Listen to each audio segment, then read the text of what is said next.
So I suggest the canal bridges down at the Union Canal could be our next theme. There's plenty of colour. There's the lift bridge down at that end, and I've come to the next bridge next to Boroughmuir High School, and I'm going to be working with, I've got a handful of pastels and some white cartridge paper, and I'm going to be taking the Sarah Sandow approach to putting down blocks of colour first. So this actually could also be called the Renoir method. Renoir tended to cover his white canvas with colourful shapes and then draw into them with, well, actually he would draw into them with tone and then with more bright colour. So I'm just putting down a few shapes. I want to get something of the greenery through the bridge and also something of the light on the water.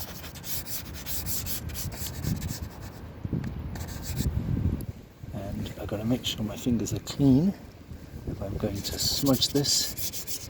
But if I work it into the white paper, then I can start to build up some simple shapes which are also giving me some nice luminous colour. I would go on developing this, maybe filling in more colour. I've actually got some nice barges there, so I could go further in developing some of those colours.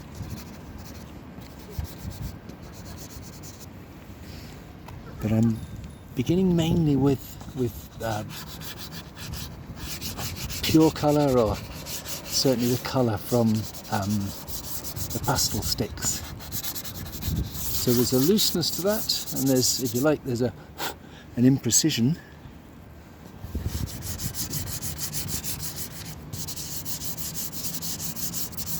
And the question for me is, when do I start making that more precise? And do I make it more precise using my eraser, so I can introduce some of the straighter edges, maybe even I can lighten some of my colours just by lifting off and getting back to the white, or thinning it out. You know, I don't have to use the tip of the rubber, I can use the side of the rubber and spread some of those colours, keeping my rubber clean, of course. So I can make those kind of refinements, or I could work with some charcoal. And this is where, you know, this is where I think it's the kind of Renoir method. That Renoir tended to lay down blocks of colour quite loosely, and then he would add some darker tones. So just with the colour that I've got on the page, I can actually darken, for example, the brown that I put for the bridge. I can mix some charcoal with it and darken that. Some of my barges here are a bit darker, so I get that into the red. So it's not particularly clean colour, but it is giving me some tonal variation. So I can do that.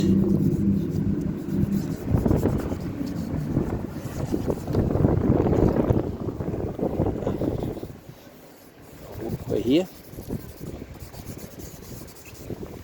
or I could take something like my Conte pencil and introduce some lines.